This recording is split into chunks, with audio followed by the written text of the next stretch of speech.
Allez les amis, on est parti pour apprendre à reconnaître les nombres décimaux et surtout à faire la différence avec les nombres entiers naturels et entiers relatifs. On s'y va.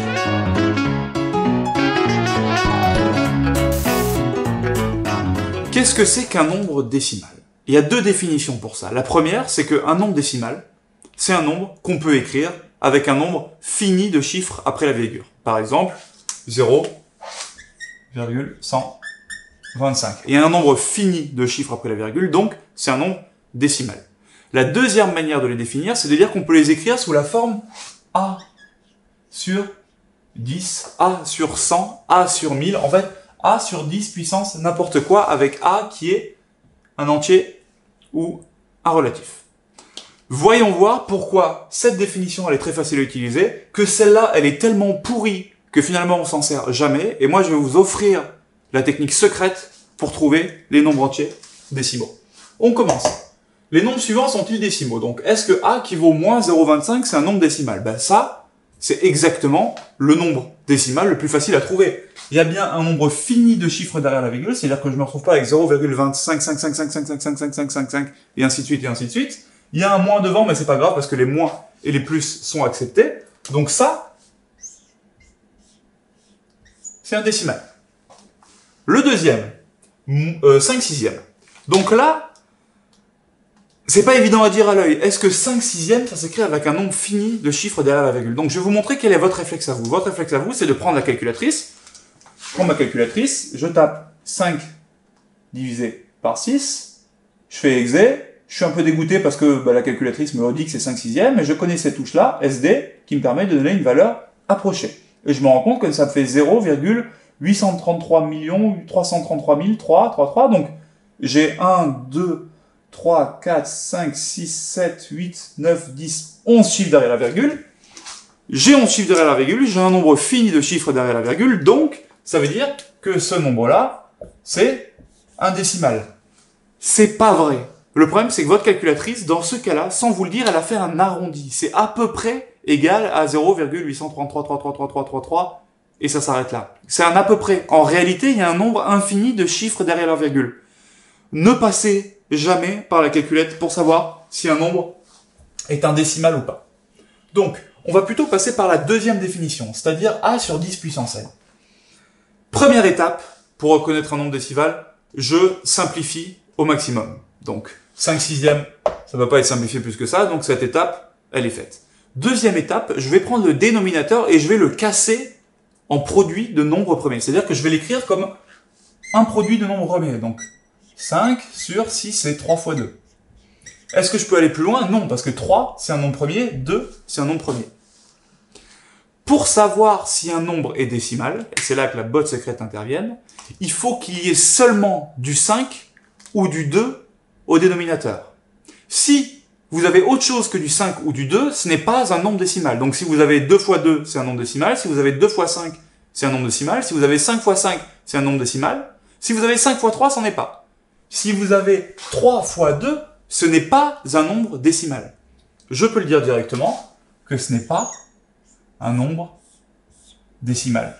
Pourquoi? Parce que en fait, le 3 qui est là, il va vous empêcher d'arriver à construire un 10 qui est là.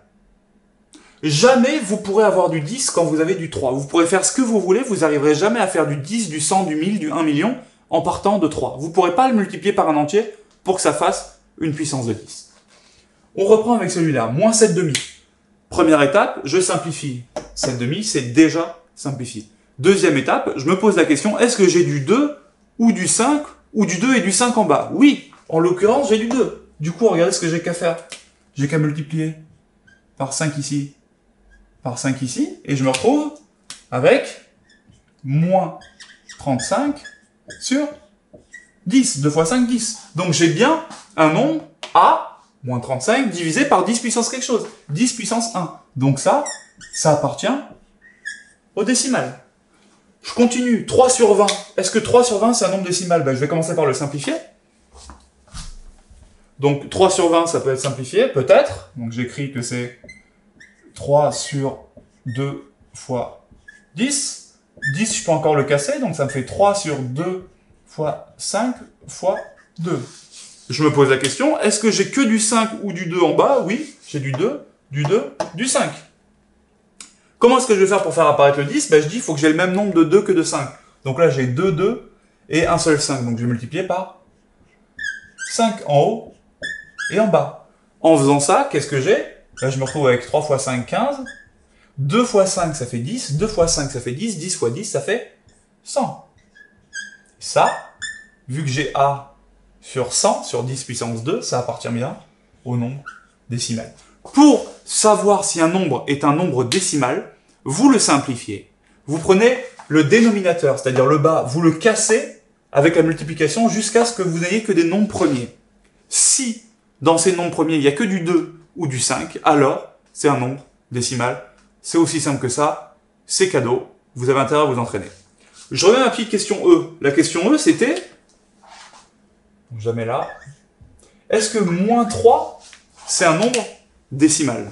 Donc, vous vous dites, moins 3, je ne sais pas si c'est un nombre décimal, mais en tout cas, ce qui est sûr, c'est que c'est un nombre relatif, c'est un entier relatif. J'ai bien un nombre entier, le nombre de moutons que je peux compter dans un champ, 3, avec un signe moins devant. Donc, je suis face à un entier relatif. Du coup, c'est pas un décimal. Faux. On revient sur notre histoire de Toulouse et de France. Moins 3, c'est effectivement un relatif. Mon moins 3, il est ici.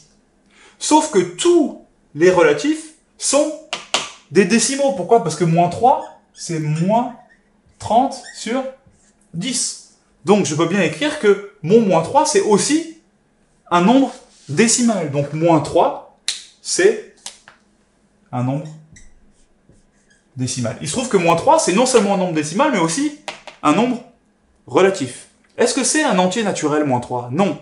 Là, pour le coup, non. Donc, vous voyez que maintenant, on a 3 ensembles, et les questions qui vont être difficiles, ça va pas tellement être de savoir si un nombre appartient à un ensemble, parce que vous voyez que ça se fait relativement facilement. Hein. Maintenant que vous connaissez la technique avec les 2 et les 5 pour les entiers décimaux, vous n'avez plus aucun problème. La question qui va se poser, c'est plutôt quel est le plus petit ensemble dans lequel on se trouve, et c'est l'exercice 2.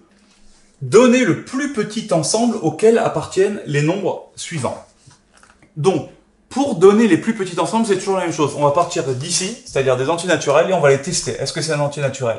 Est-ce que c'est un entier relatif? Est-ce que c'est un nombre décimal? On avance comme ça dans les ensembles, et le premier pour lequel on peut dire oui, c'est le plus petit ancien. Donc, 7 quinzième. Avant toute chose, je me demande est-ce que je peux le simplifier. 7, c'est un nombre premier, je pourrais pas le simplifier. Je commence. Est-ce que c'est un entier naturel, 7 quinzième? Bah, les entiers naturels, c'est les nombres de moutons qu'on peut compter. Est-ce que je peux avoir un 7 quinzième de moutons? Clairement, non. Est-ce que c'est un entier relatif? C'est-à-dire, est-ce que c'est un nombre de moutons avec un plus ou un moins devant? 7 quinzième, c'est toujours pas entier, donc il y a un plus devant. Non, c'est pas un entier relatif. Est-ce que c'est un nombre décimal? Comment on fait pour savoir si c'est un nombre décimal? Il faut le simplifier, casser le dénominateur et regarder si on a que des 2 et des 5 en dessous. Simplifier, il l'est déjà. Je ne peux pas aller plus loin que ça, vu que j'ai un nombre premier, 7. Je vais casser le bas. 7 sur 15, c'est 3 fois 5. Et je peux déjà voir que j'ai un 3. Donc j'ai pas que du 2 et du 5 en bas. Si j'ai un 3 en bas, c'est sûr que c'est pas un nombre décimal. Donc c'est ni un entier naturel, ni un entier relatif, ni un nombre décimal. Donc pour l'instant, ce truc-là, on ne sait pas du tout à quoi il appartient. Il faut qu'on voit les deux ensembles qui sont encore de l'autre côté, et ensuite on pourra répondre. Je recommence. Un quart. Est-ce qu'il est simplifié? Oui, 1 c'est un nombre premier, je pourrais pas aller plus loin. Est-ce que c'est un entier naturel? Un quart, c'est pas un nombre de moutons. Un quart de mouton, c'est éventuellement une cuisse de mouton, mais c'est pas un mouton, quoi. Donc non, c'est pas un entier naturel. Est-ce que c'est un entier relatif, c'est-à-dire un troupeau de moutons avec un plus ou un moins? Toujours pas. Est-ce que c'est un décimal? Comment le savoir? Je simplifie, je casse le bas, je regarde si j'ai que des 2 et des 5, et j'en conclus. Donc, simplifier, c'est déjà fait. Casser le bas, ça me fait 1 sur 2 fois 2. Est-ce que j'ai que des 2 ou que des 5 ou des 2 et des 5? Oui, en l'occurrence, j'ai des 2, donc c'est un nombre décimal. Il ne me reste plus qu'à le montrer. Comment je vais faire? Eh ben, je vais multiplier en haut et en bas par ce qui manque pour que j'ai des couples de 2 et de 5. Donc là, j'ai 2, 2, donc il faut que je me mette 2, 5, 5 fois 5. Et je multiplie pareil en haut et en bas. 1 fois 5 fois 5, ça me fait 25. 2 fois 5, ça me fait 10. 2 fois 5, ça me fait 10. 10 fois 10, ça fait 100. 25 sur 100, c'est bien un entier, enfin un nombre décimal. Vous avez vu la technique? Je descends comme ça. Une fois que c'est simplifié, je me demande si c'est ça. Si c'est pas ça, est-ce que c'est ça? Si c'est pas ça, est-ce que c'est ça? Et pour savoir si c'est ça, je casse et je regarde si j'ai que des 2 et des 5.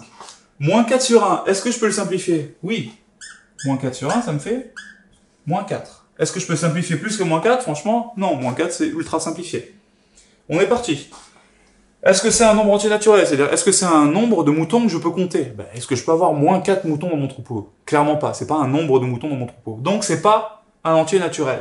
Est-ce que c'est un nombre de moutons avec un plus ou un moins devant? Ben oui, clairement, c'est ça. Si je cherche le plus petit ensemble auquel appartient ce nombre, j'ai pas besoin d'aller plus loin. Peut-être que c'est un nombre décimal.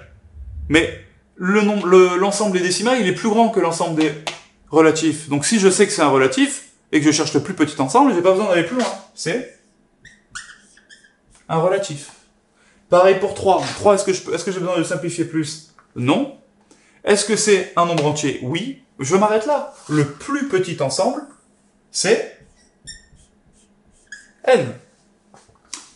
Je récapitule une dernière fois. Pour savoir si un nombre est un entier décimal, il faut que vous le simplifiez, que vous cassiez le dénominateur en produit. S'il n'y a que du 2 ou du 5, c'est un nombre décimal, et je le prouve en multipliant par le nombre de 2 ou le nombre de 5 qui manque pour faire des couples, c'est-à-dire pour avoir le même nombre de 2 que le même couple de 5, et automatiquement je vais pouvoir l'écrire comme ça. Cette technique, elle marche à chaque fois sur les nombres décimaux. On vous a mis des exercices en dessous, des exercices comme ça et des exercices comme ça. Entraînez-vous en vrai, là on a 3 ensemble, ça commence à être super intéressant. Faites les exercices, à vous de jouer.